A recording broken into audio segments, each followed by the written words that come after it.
Hi, I'm Mike Cintolo, Chief Analyst of Cabot Growth Investor and Cabot Top 10 Trader. I'm here with your Cabot Weekly Review. I'm recording this late Friday morning, as usual, on September 1st. And like everyone else, our offices will be closed on Monday for Labor Day. Hope you have a great long weekend, and we'll be back at it again on Tuesday, okay?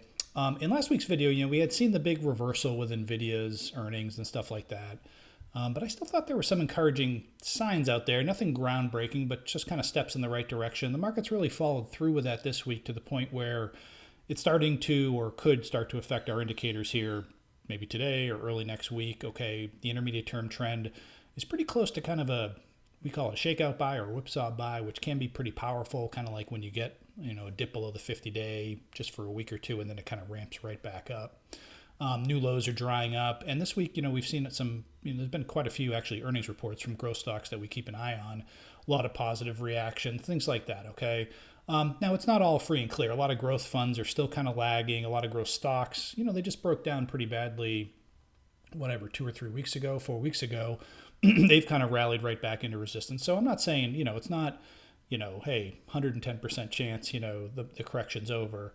But there's no question that, combined all that with sort of sentiment got negative, the big picture positives that are out there, I am encouraged. We put a little bit of money to work this week. We're about 40% in cash, down from 55 a couple of weeks ago. And all I can say is if the market really continues to ramp here and stocks continue to ramp, individual growth stocks, we can get heavily invested real quickly. But let's see how it goes. It is a pre-holiday week, that sort of thing. But right now, I would just say, gone from sort of cautiously optimistic to encourage putting some money to work, and let's just take it step by step from here. Okay, let's hop in the charts. I'm using a program called MarketSmith. You can learn more at marketsmith.com. It's a product of Investors Business Daily. And I'm starting here. This is a chart from '03. I've mentioned this before. I'm not going to go into the whole thing again, but precedent analysis is good to kind of allow you to read the room a little bit. It's not supposed to be like a day-to-day thing, but it's kind of eerie how close it's playing out here, this correction and now bounce back, compared to the initial corrections and bounce backs we saw in '03 and '09 after those bear markets, okay? So this is just the NASDAQ. Again, this was kind of the kickoff of the bull market, basically. And, this was the first correction, call it 7.5% on the downside, shook out below the 50-day line, and then we just kind of ramped straight up, okay? That's the '03 example. If you look at '09, the initial here's the, ramp. Here's the initial correction. It was about 8% high to low on the NASDAQ. Dip below the 50-day line for, a few days, and then we ramped, okay?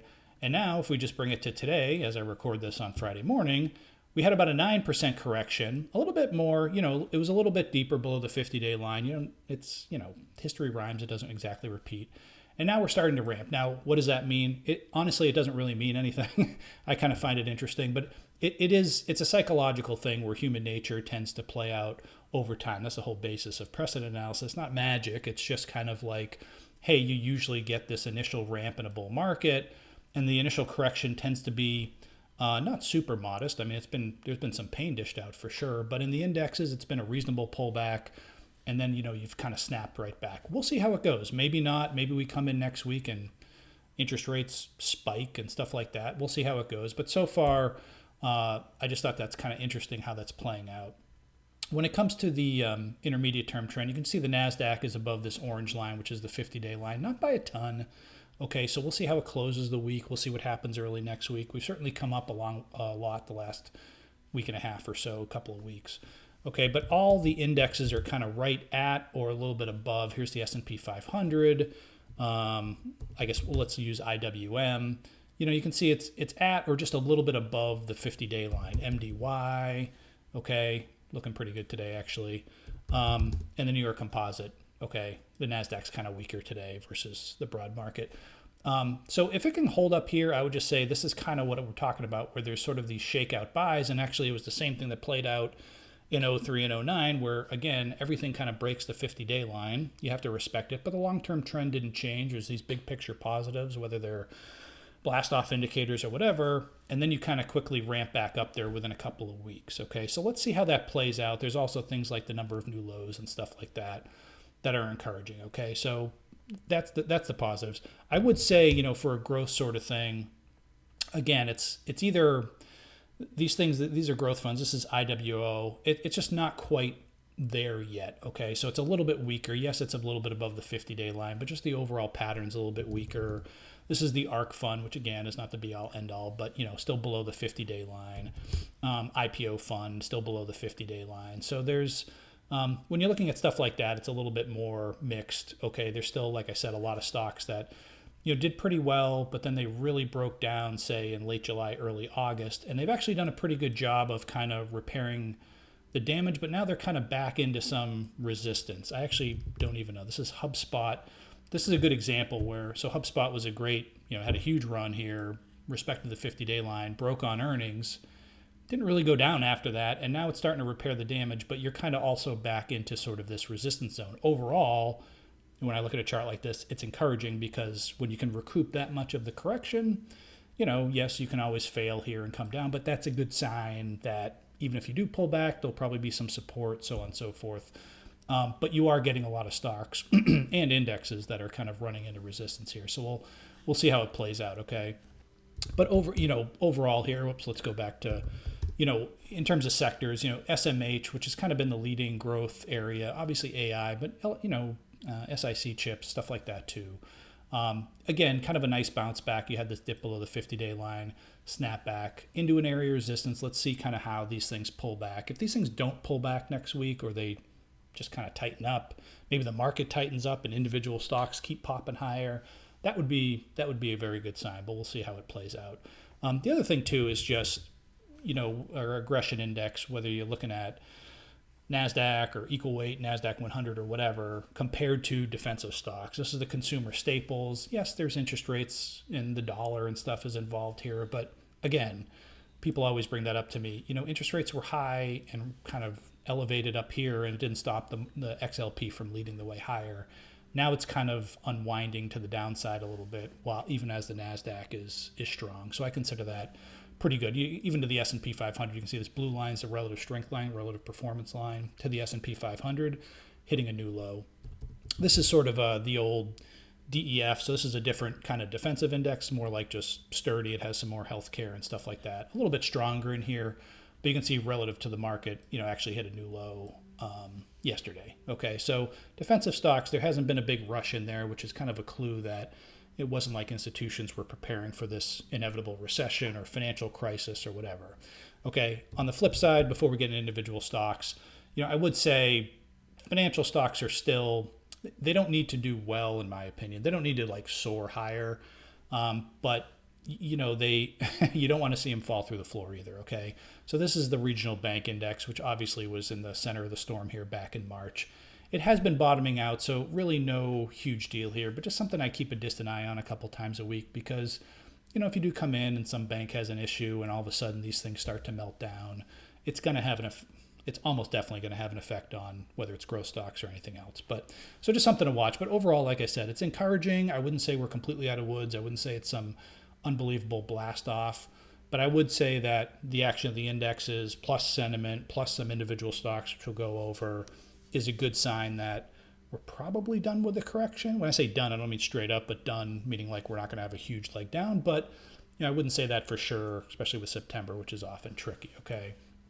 Just this week, when we go to individual stocks, I'm just going to run through, for some reason, there's a lot of companies that have a little bit of an odd fiscal year. So they report basically this week, and actually there's a couple next week too, okay? And they're growth stocks. So this is Lululemon, not the most dynamic growth stock anymore. But you had this huge base building effort. It had a couple of earnings. You can see the earnings pops in here. And just very, very tight in here, south of 400 on the weekly chart. You can just see very little movement. That's usually a good sign. It depends how earnings come in. Obviously, if it gapped down, it wouldn't have been a good sign. But usually it's a pretty good sign. And now you're starting to let loose on the upside. Maybe 400's resistance, but that looks pretty good. This morning, we'll see how it closes. This is MongoDB. This is it's a database company, but it's one of your AI plays. Okay, it got killed during the bear market. It had this nice base building effort and just had like a, really like a 4 or 5 week whoosh higher on earnings. And that was mostly it. It did crack. So this is kind of what I'm seeing a little bit. It did crack here early August. You had some volume on the downside, but it kind of like held in there and now it's popping back on earnings. Is it going to go straight up from here? I have no idea. My guess is a lot of these there will be some selling in here. Maybe it backs off. Maybe it rallies more and then backs off. Who knows? But overall, a positive reaction on earnings. If it holds, let's see where it closes today. But if it holds in here, obviously a pretty good week, which, gives it some breathing room. Let's put it that way. Samsara IoT, this thing is, I've mentioned this. I'm not going to go into all the comparisons and the details, but kind of a double bottom structure where you have this bottom and then this sort of deep bottom, and then it's just like whoosh to the upside, reacting well to earnings today. Again, we'll see how it closes, but IoT, right near its not just recent highs, but the post-IPO high back here, whatever that was, a year and a half ago. So that looks pretty good, positive reaction. CrowdStrike, it's not up and an out. It's sort of it's a little bit different than my normal thing, but the RP line's on the verge of sort of more than 6 months of positive momentum, which is kind of an old thing we used to look for. Positive reaction to earnings, should be a lot of support down here. Pure Storage, not exactly the most positive, but they tried to shake it here. Well, it is pretty positive now. I didn't see it this morning. So, it ramped here on some AI stuff, some market, and then earnings back here. And then again, just very tight in here. Shakeout yesterday on earnings, and now it's actually kind of ramping toward new highs. So maybe this tries to break out. But just another positive reaction. Then even like Salesforce.com, which isn't my cup of tea, it's fine. It's just, bigger, well-known or whatever. But a nice little positive reaction to earnings. Again, there's some resistance that's, you have to expect some selling when the stock ramps from its lows here and just goes straight up for a few days. But overall, that's good. So, whereas a month ago we had a lot of things, basically everything on the growth world breaking down, now we're starting to see some positive reactions to earnings. It's just 1 week. It's just whatever. I just listed 6 names. So we'll see how it goes. But, baby steps here. I think it's a pretty good sign, okay? Outside of growth, or not necessarily outside of growth, but just other names, I still see a lot of just positive action in oil stocks. Oil prices are doing well, which obviously helps. This is Baker Hughes. This was in top 10 this past week. The big thing here is, to me, was, obviously the story and the numbers are great. But you kind of have this base. It had a run, and then it just really, really tightened up here, not just for a week or two, but I guess that's 4, 5, 6 weeks, probably 5 weeks in there. And now it's just starting to kind of try to, again, I'm not saying you have to be buying all breakouts to new highs, but I'm just saying now it's kind of trying to resume higher here. 50-day line's kind of close. We're just seeing a lot of these oil service names. This is FTI. If you look at the weekly chart, they had a base, they ran a little bit, they tightened up close to the 50-day line, and now they're trying to resume higher. That's kind of the general theme here. Weatherford didn't really get as close to the 50-day line, but you can kind of see net about a month of pretty tight trading in here, trying to resume to the upside, okay? Just a couple other names here. Royal Caribbean. I mention this just because I see it as you look at it now and it's like, hey, the market's rallying and this one isn't, so maybe it means that I'm dumb for mentioning it. But to me, it kind of, it did break out, had a really nice run. It's had no volume on the downside. In fact, if you even look in here, there's actually been, to me, that looks like subtle support. We'll see what happens. But if the stock, tries to resume to the upside, I'm not saying, I personally wouldn't be picking bottoms, but if the stock resumed to the upside, it looks like just kind of another one of these travel or cyclical plays that could be doing the same thing. Freshworks, FRSH, this one popped out of here. I think I mentioned this last week, but I just like how it had this, basically, I didn't even draw a straight line there, but basically this 18 area was resistance for a while. It kind of built this base, yada, yada, yada. So it broke out on earnings. And then again, what did it do here when the market was all, futzy? Did it just kind of give up all the earnings gains? No, it pulled back a little bit. It shook the tree, but really just a pretty tight area here. And now it's, I don't want to say it's trying to resume, but it's certainly creeping back towards its old high. So that looks pretty good. The moving averages are catching up. Okay. And then you have stuff like, Boot. This is Boot Barn. Again, kind of like, not Royal Caribbean because it's a different thing, but, bottom, rally, it kind of built this, another correction. And then it had, I think this was 9 weeks up in a row, which is kind of a positive clue, nice reaction to earnings. And then what happens, growth stocks and the market pulls in. So the stock gives up its gains to the 50-day line. I look at this one as a potential resumption. I'm not going to give you a specific level, but, if the market or if the stock, can resume higher, could it fall back here? It could, but if it resumes higher, you're playing the odds that the next big move will be up. Okay. But that's really it. I mean, we'll see more. I think, it is a holiday shortened week. Sorry. It is a holiday shortened week, not shortened week, but a pre-holiday week. So there's, lower volume and stuff like that. We'll see. We'll see how we close today. I am kind of interested, even though it is kind of the day before a long weekend. Does the NASDAQ fall 150 points? That sort of thing. Or is it just kind of, which would be like, okay, there is a lot of resistance still up here. It's always possible, but I would just say, again, big picture positive, long-term trend is up, above the 200-day lines and all that sort of thing for most indexes. A lot of positive studies. Sentiment did get kind of negative, and now we've kind of seen this move to the upside. The precedent analysis, I wouldn't say is the biggest thing in the world, but it kind of plays into it where it's like, hey, we've seen this before, and sometimes we can just generally run from here. I wouldn't say there's quite enough evidence for that yet, because there was some damage there in early August, but I like what I see, and I would say the biggest thing is if we do see some continued positive earnings reactions next week in some names, number one. Number two, if we just see some of these stocks that did react well to earnings, whether it's this week or recently, like Boot Barn, and then pulled back to support, if we see some of them resuming, that would be a good sign that the buyers are back in control. Right now, just say, color me optimistic, doing a little bit of buying, but, as always, kind of want to see more and more going forward. Okay, that's all the time I have for today. Again, have a great long weekend, and I will be back again next week for another Cabot Weekly Review.